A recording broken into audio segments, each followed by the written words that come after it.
je suis employée par le département, donc c'est le conseil départemental. Voilà, je suis avec toute l'équipe des puéricultrices. Il y a aussi d'autres soignants de PMI qui sont là aujourd'hui, des assistantes sociales de secteur qui sont là pour défendre essentiellement nos conditions de travail qui se dégradent. La population se précarise et les moyens diminuent. On nous demande toujours d'en faire plus avec moins et ça devient dramatique parce que c'est vraiment les plus pauvres qui en pâtissent. Notre métier, c'est le soutien à la parentalité, donc les visites de naissance pour soutenir les familles qui ont leur premier bébé, ainsi du coup vraiment faire de la prévention le plus tôt possible pour justement éviter voilà, des problématiques qui s'installeraient. Et là, ce qui nous met très très en colère, c'est que ça c'est le cœur de nos métiers. On a des compétences pour ça, on est formé pour ça. Et en fait, on a toutes les assistantes maternelles d'un secteur à gérer. On a de plus en plus de situations extrêmement précarisées, dégradées, qui sont du coup déjà très très dégradées, qui nous prennent énormément de temps. Donc des informations préoccupantes, ce qui fait que notre cœur de métier est de faire de la prévention pour que justement on soit plus après dans la protection, et ben on n'a plus les moyens de le faire. 15 ans de politique de santé qui ont mis à bas la santé et l'action sociale. Merci, merci aux politiques.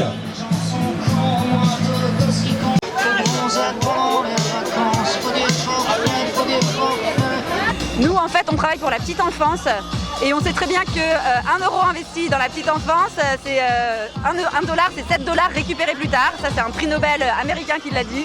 Donc, qu'est-ce que font les politiques? Parce que c'est rentable et ça permet de mieux vivre ensemble. Donc, c'est juste une urgence. On le sait, pourquoi on ne le fait pas?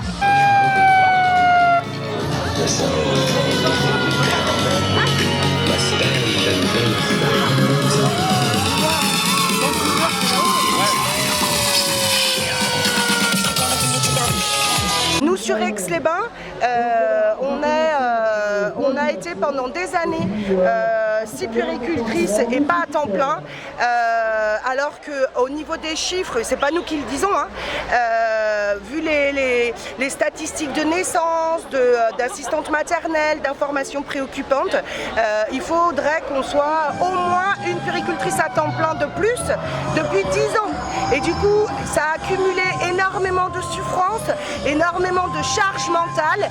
Et ce qui est insupportable et intolérable, c'est que l'institution, au lieu de se dire « Ok, qu'est-ce qui se passe? On met des moyens pour que ces professionnels aillent au cœur du public, soutenir. » Et donc nous, notre job, c'est de les soutenir, de leur donner des moyens.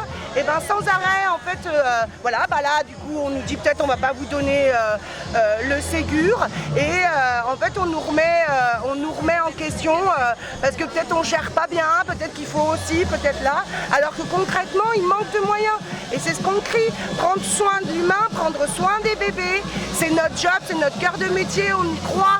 Vraiment, on est engagé, mais pour ça, il faut nous soutenir, il faut que le département nous soutienne. C'est de l'humain, c'est concret.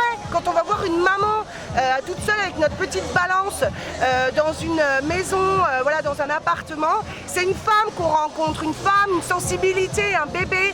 Et ça, tout ça, c'est de l'énergie, c'est quelque chose d'hyper engageant. Et pour pouvoir le faire de manière qualitative et du coup imaginer, espérer une société qui va bien, il faut que nous qui sommes au début de la vie auprès des bébés, des enfants, on nous donne les moyens de le faire.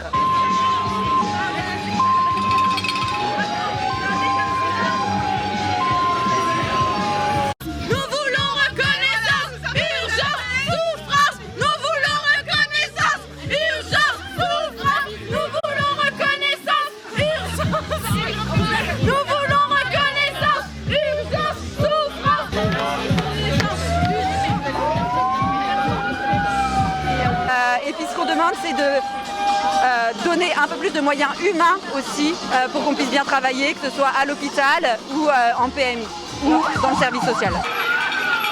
Et qui c'est qui pousse? Un brancardier.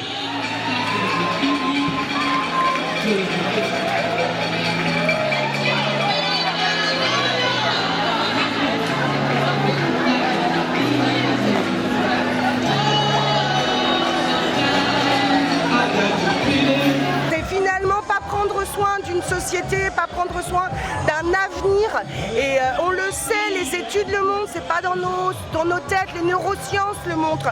Un bébé qui a une mère qui est disponible, qui est fiable, qui est présente, c'est un futur adulte, un futur être humain qui sera bien dans sa vie, bien. Donc de toute façon, c'est un pari pour l'avenir.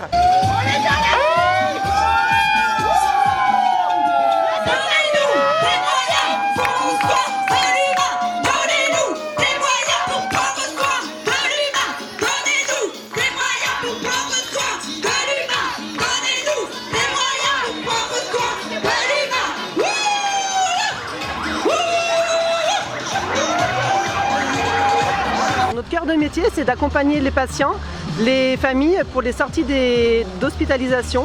On fait beaucoup de liens avec la ville, les partenaires. Tous ceux qu'on a croisés ce matin dans la manifestation, c'est nos partenaires. Donc on travaille ensemble pour pouvoir, majoritairement, c'est des retours à la maison.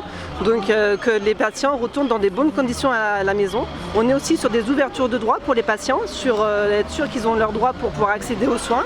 On est sur la prise en charge de personnes qui ont subi des violences ou qui subissent des violences, que ce soit des adultes ou des enfants. On est sur des missions de protection aussi des personnes vulnérables.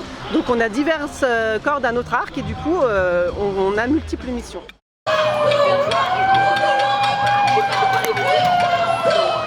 On a un manque d'effectifs. L'activité fait que croître à l'hôpital de Chambéry, à l'hôpital d'Aix-les-Bains. Il faut savoir qu'on est un service social sur 2 sites. Et du coup, on a un manque d'effectifs criant, des CDD qui sont proposés. Du coup, il n'y a pas de perspective pour les jeunes diplômés. Donc pas envie forcément de s'investir dans l'hôpital alors que les missions sont riches.